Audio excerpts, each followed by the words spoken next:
Trauma Therapist Podcast, episode 442.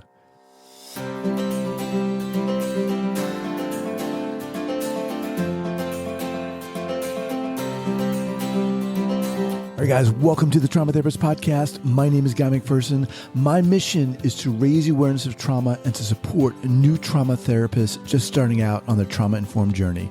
I do that through this podcast and my membership community, Trauma Therapist 2.0. If you're a therapist of any kind, interested in learning about trauma, and you're looking for support and inspiration, I invite you to check out Trauma Therapist 2.0 by going to traumatherapist2.com. That's traumatherapist, the number 2.com. All right, let's get started. Several years ago when I was in graduate school and just starting seeing clients, I was doing a lot of commuting, like an hour and a half each way to my site. I was always thinking about my clients. What am I doing? I don't know what I'm doing. I don't know what the heck I'm doing. Why didn't I do that? Why I should have done that? And I always thought to myself, wouldn't it be awesome if I had a seasoned master trauma therapist sitting right there beside me in the passenger seat? Well, obviously that didn't happen. So I created the program, and it's Trauma Therapist 2.0. It's my online community specifically dedicated for new trauma workers. If that's you, if you're just starting out on this trauma-informed journey, if you're passionate about this work and you're looking to gain confidence, you're looking to share your journey, share your challenges and share your wins, to get inspiration, also to help to inspire others, I want to invite you to check out Trauma Therapist 2.0 by going to traumatherapist2.com. That's traumatherapist, the number 2.com. All right, guys, welcome back to the Trauma Therapist Podcast. I am super excited to have joining me in this series on managing in the midst of COVID-19, Dr. Mica Gonzalez. Mica, welcome. Hey, Guy. Thanks for having me back. It's good to be here. All right. So Dr. Gonzalez is the co-founder and clinical director of Family First Psychotherapy in Oakland, California. He specializes in helping anxious, aggressive, and hyper kids and their stressed-out parents. Mica received his doctoral degree from the Institute of Transpersonal Psychology and trained in a variety of settings, including a middle school, an adult date treatment facility, and home visiting early intervention programs. He's trained in child-parent psychotherapy, a trauma-informed approach to early intervention, and has an endorsement as an early childhood mental health specialist from the California Center for Infant, Family, and Early Childhood Mental Health. He also provides online early parenting education through his blog and website, The Good Enough Parents. All right, sir. As I was saying, kind of before we started here, this series came together very quickly for me, and I put the word out to my community who, they wanted to hear from. And like I said to you, your name came up. So I'm really fortunate that, you were like, all right, let's do it. First off, how are you? I didn't even ask you that. How are you doing? Well, I feel like I'm doing pretty good now. There was a little adjustment for me. I think I'm prone to minimizing the impact of stressors. And so sometimes there's a little lag, and I'll notice it and sort of being a little irritable, which my wife can vouch for. And then that's when it starts to settle in. I realize, okay, this is, it's having an impact on me too. I'm not impervious to the stress that's kind of pervading our world right now. But, and I heard this also from families that, that I'm working with, that for some of us, there's this kind of trajectory of like natural heightened anxiety and stress. And then as we start to settle into a routine and start to, at least for me, the dust has settled to the extent that it can. And of course, I try and practice what I preach. So self-care is huge for me. Right. I was, I think I alluded to before we started recording, when everything started, I was overwhelmed with trying to, just the information, the headlines. Yeah. And I'm someone who likes to keep up with the news, but it just, and then with the kids were home, my wife is working. So now I'm home with 2 kids trying to work from home. I was like so crazy anxious. And I was like, dude, you've got to dial it in. And seriously, and I did, and I have been, and this has helped. And like talking to you, people like yourself really helps. So Well, let's start here. What, from your experience, with your experience, and from your perspective, um, what's your take on how what's going on is impacting us as a species collectively? And I know that's a big question, but I just want to hear some of your thoughts, and then we'll kind of dial in a bit. Yeah, I mean, it's a big question, but I think the answer in some ways is probably fairly obvious because I mean, I think a lot of folks are shitting their pants, man. I mean, metaphorically speaking, hopefully. Um, this is something that most of us haven't faced before. You could say it's something that kind of none of us face, except for maybe communities in Western Africa with the Ebola outbreak some years ago and SARS.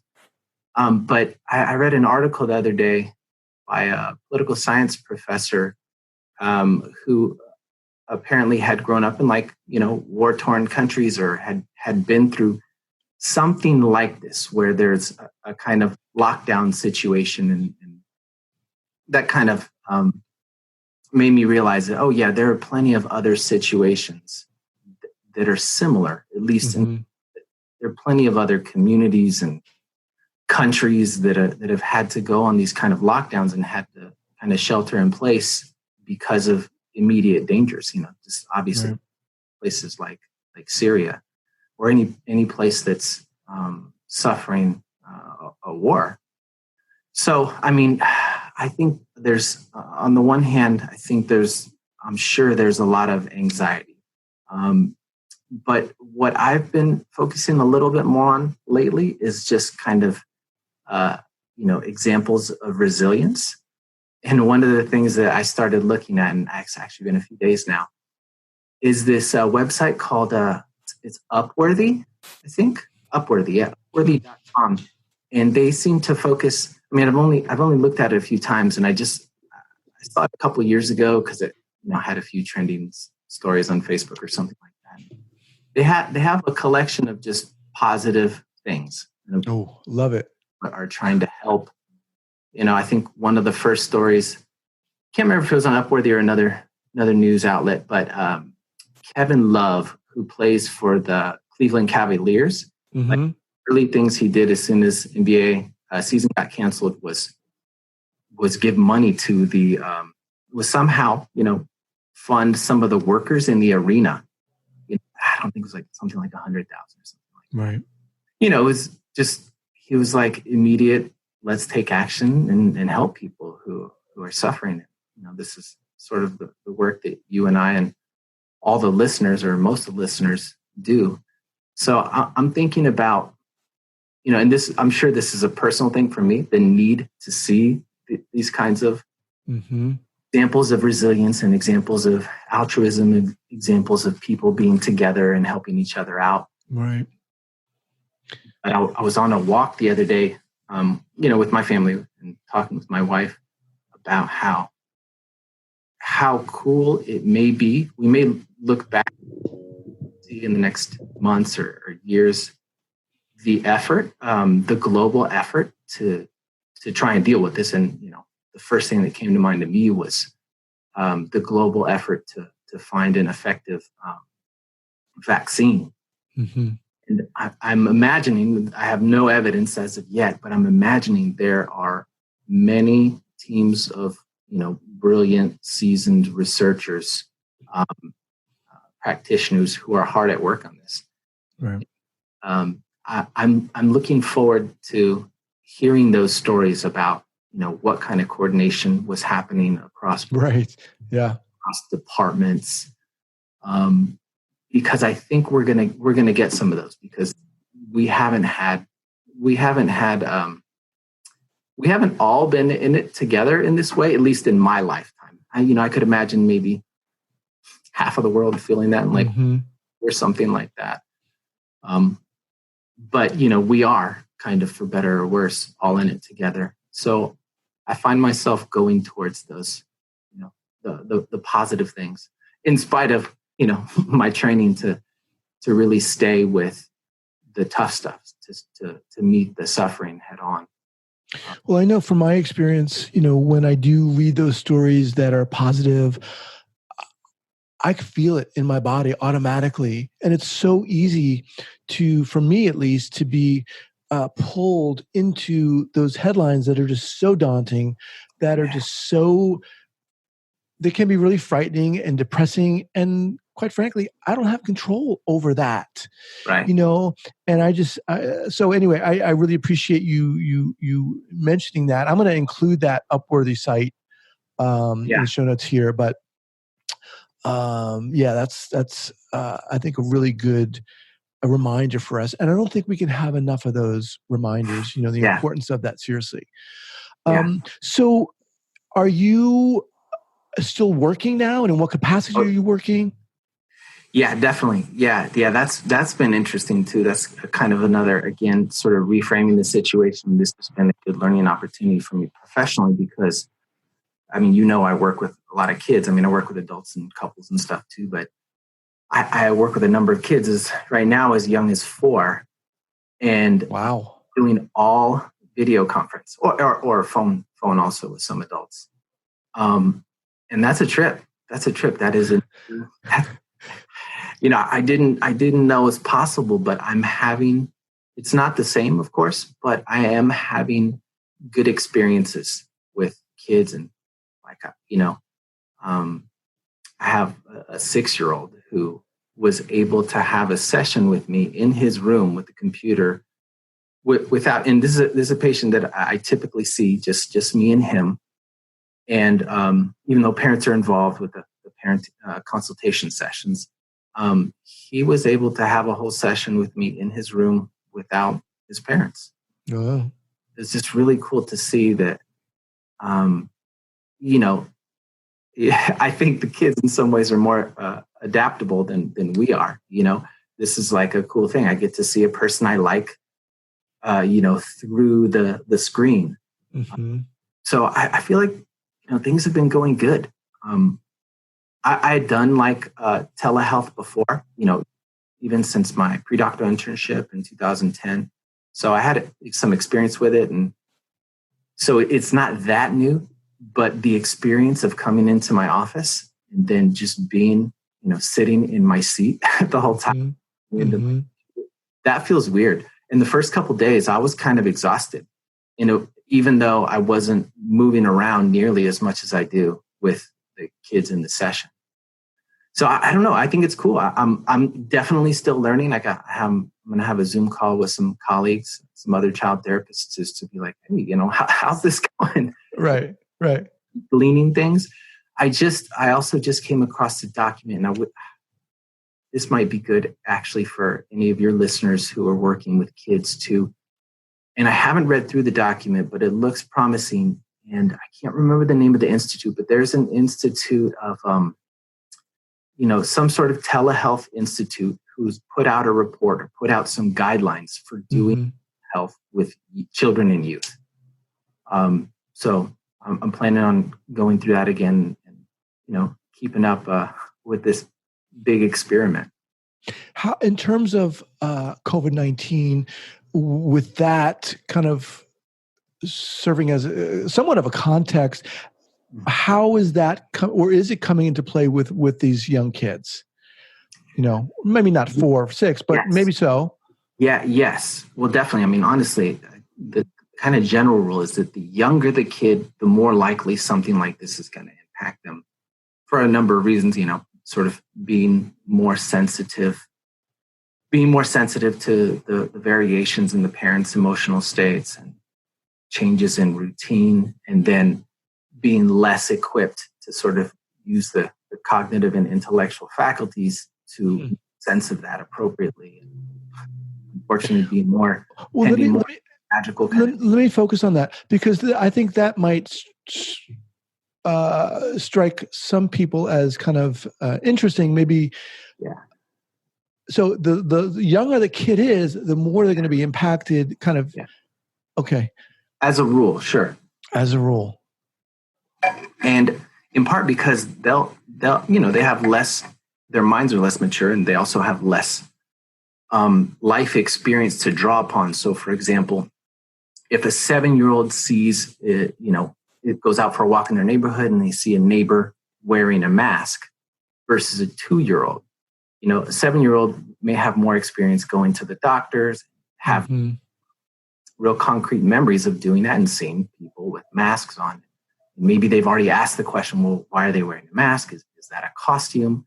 Are they scared of it? Because they can't see the person's face.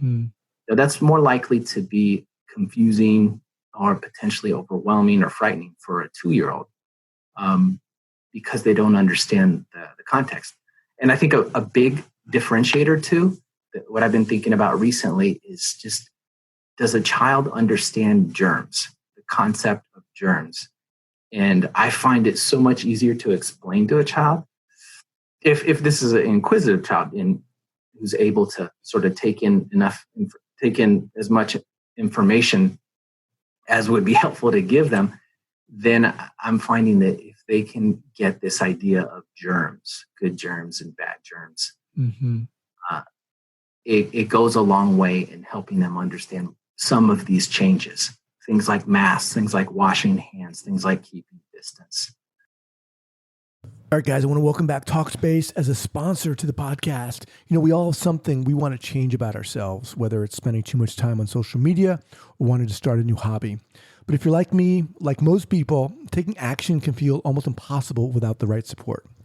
Talkspace Online Therapy is the most convenient and affordable way to make lasting change in your life with the support of a licensed therapist. Send your licensed therapist text, audio, picture, or video messages from your phone or computer whenever you need to, even if it's on the way to work. You don't have to make appointments or deal with extra commutes. Everything happens within Talkspace's secure platform, all on your schedule. Talkspace matches you with a licensed therapist based on your needs and preferences. They have thousands of licensed therapists trained in over 40 specialties. So if you have something very specific you want to work on, they will find someone right for you. Once you're matched, you can begin therapy that very same day.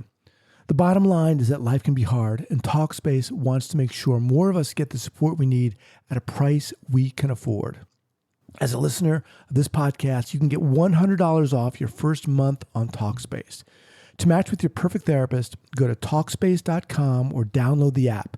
Make sure to use the code TRAUMATherapist to get $100 off your first month and show your support for this podcast. Once again, go to Talkspace.com and use the code TRAUMATherapist. But yes, returning to the original question, to definitely think about that. One of the big challenges with the real little ones too is that they're not going to say, hey, things are changing and it's making me anxious. How can you help me with this? They're just not going to do that. They're just going to throw more tantrums. They're going to have trouble sleeping. They're going to have trouble eating. They're going to show these things through their behaviors. They're going to show the stress through their behaviors.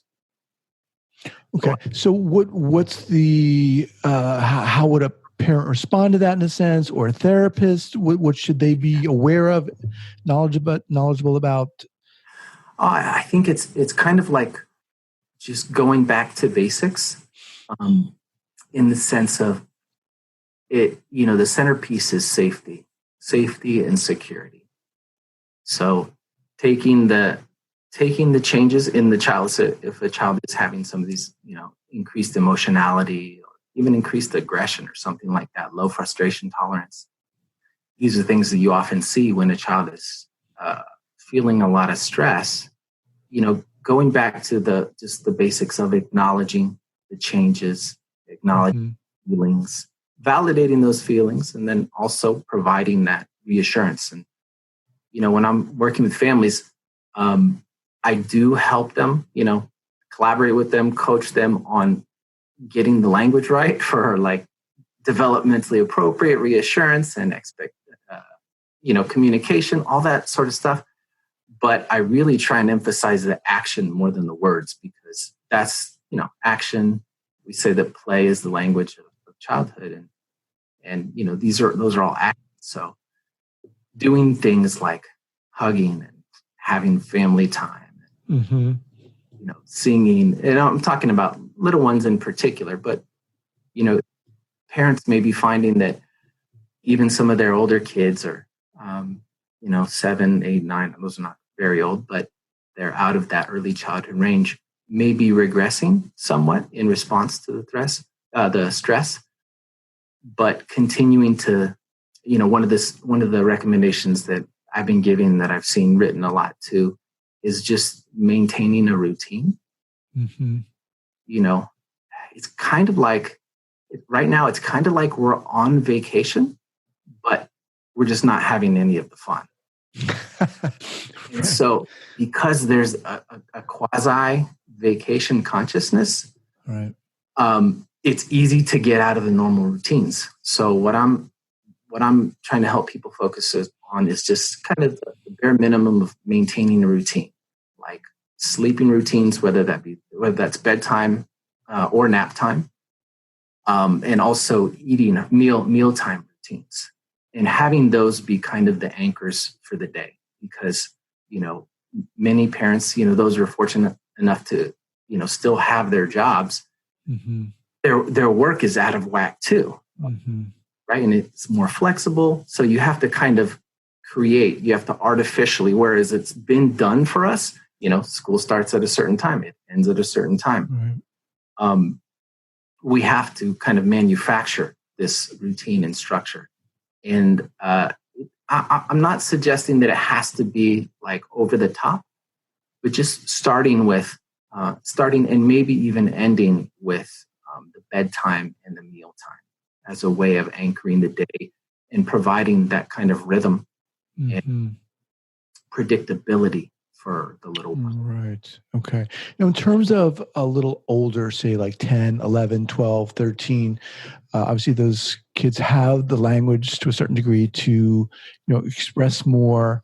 What are your thoughts about working with those that age group in a sense? Well, I think, the importance of self-care, it's not only for adults, it's for the kids too. We're lucky in a way because most of our kids have, even the kids that we see in the clinic, not only our personal children, they have built-in coping mechanisms. And one of the best ways to cope for a little kid, a 2-year-old or a 9-year-old is to play. Mm-hmm. We really want to be having a lot of playtime, as much as possible. And, this is, to your point earlier, like, you're home now with your kids, right? And so you're wearing more hats than you usually do. So your time may actually be diminished compared to previously when you had other adults taking care of and educating your kids. So playtime, I think, is huge. If you can do it, family playtime is great too. I really like that, 9, 10, 11 range, because their cognitive faculties are so well developed at that point. Mm-hmm. Have those kinds of conversations. But thinking about their self-care, I use the acronym REFS. Stands for relationships, exercise, food, and sleep. So what I'm encouraging families to do is to help their 10-year-olds stay connected to mm-hmm. friends. And, I think there's been just kind of organically, there's been an explosion of Zoom play dates. Yeah. What I'm hearing and seeing and, trying to do with my own kids too. And again, it's, it's a different format, but the kids can do it. I was talking to one of my buddies from high school. His son is 4, and his nephew is like 3.5 or something. And they set the two of them down in front of their computers, their respective computers, and just let them go for they just went back and forth for like an hour and a half. Mm-hmm. It's doable. Right. And I don't encourage parents to try and go into super parent mode unless that works for them. What do you mean by super parent mode? Super parent, like, oh, I'm going to be a homeschool teacher now. I'm going to do Instagram and Facebook worthy activities and projects. You learn new skills and come out of this, CEO of your own Fortune 500 company at age 12. Those kinds of things. I think it's especially because, as far as we can tell, we're at the beginning. And that same article I read by the political science professor was talking about thinking about this thing as a marathon. Mm-hmm. So don't try and sprint because you'll burn out. And I think there's probably some people who will do well to keep trying to be the super parent. But I think it's probably a tiny percentage of people. I think most people would most benefit from just going into a kind of deep acceptance of what is, and not just in one moment. I mean, having a practice of acceptance of where they're at, what they're doing, and then also focusing, especially right now, on that self-care for all family members. So, talking about the 10-year-old who needs to stay connected with their friends, mm-hmm. super important for parents to stay connected with their friends. Last 2 Saturdays, I've had a group Zoom with just some buddies of mine, drinking some beer and mm-hmm. watching little videos and just having a good time and laughing together. I think for me, that goes a long way to being a social person. Mm-hmm, mm-hmm. Yeah, those are great suggestions. In terms of some ideas for therapists, a lot of people who are listening to this are newer therapists, are newer trauma therapists. Let's bring in the idea or the concept, if you will, of trauma, and continuing to talk about that age group of 10, 11, 12. How might a therapist introduce that topic, that possibility into a discussion? Is that something you would suggest a therapist would bring up or just allow to unfold? What are your thoughts on that? That's a good question, man. I don't feel like I have a solid answer for that yet. Of course, I do have kids in my practice with trauma histories. And, I feel like that's kind of a growing edge in terms of how much can I do through this medium around the issue of trauma.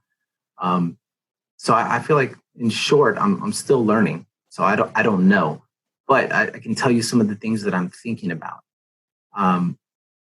It's not my nature to, if it comes up in the session, it's not my nature to close it down, either explicitly or implicitly. In some ways, because I think this isn't 100% of the time, but more often than not, in my experience, when a child brings it up, they have a certain amount of readiness to, mm-hmm. even if it's brief, even if it's testing the waters.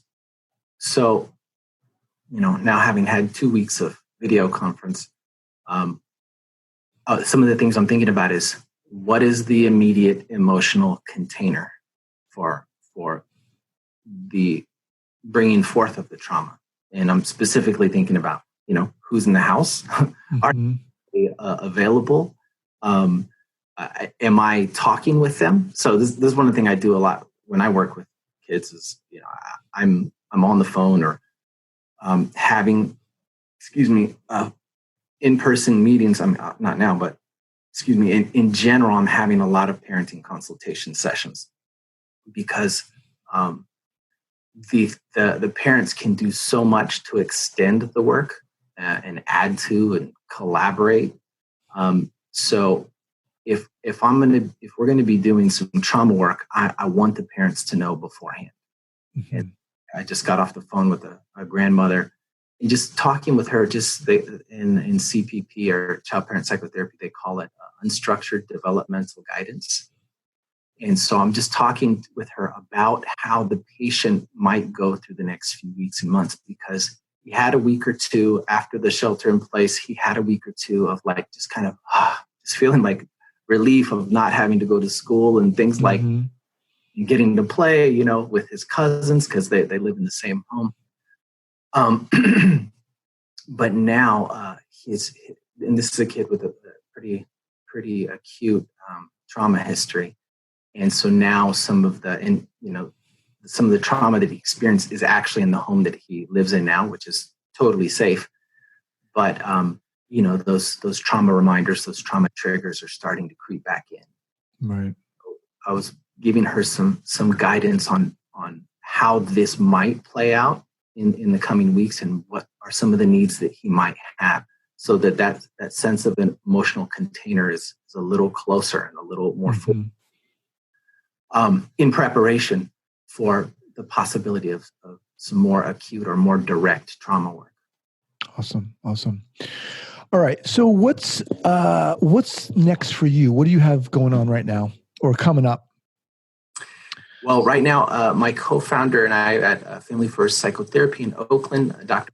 Sam Himmelstein, who you know well, we are, part of this early phase of the pandemic for us has been really discerning how we can help, because we're, I said in the little explainer video for a webinar we're about to do, we've never been through this before, right? But in a way, we've really been trained for this. I think that's true for most, if not all, of your listeners. This is kind of what we do. These are the psychological states that we work with.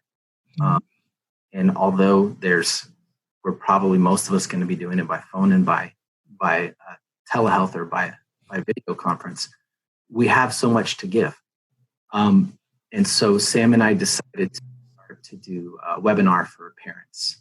So on Wednesday, April 8th at 10:30 in the morning, we're going to do an hour-long webinar for parents just on managing anxiety and boosting family resilience. I think the title is Managing Anxiety and Boosting Family Resilience in Uncertain Times. So that's 10:30 a.m.? 10:30 a.m., yeah, West Coast. Pacific time. Yeah. Okay. Exactly. Okay. So that's the first thing. We're still in the brainstorming phase. We want to do more because we know the need is skyrocketing. Okay. And I'll have a link for that up at the show notes page. But do you have a URL you can tell people?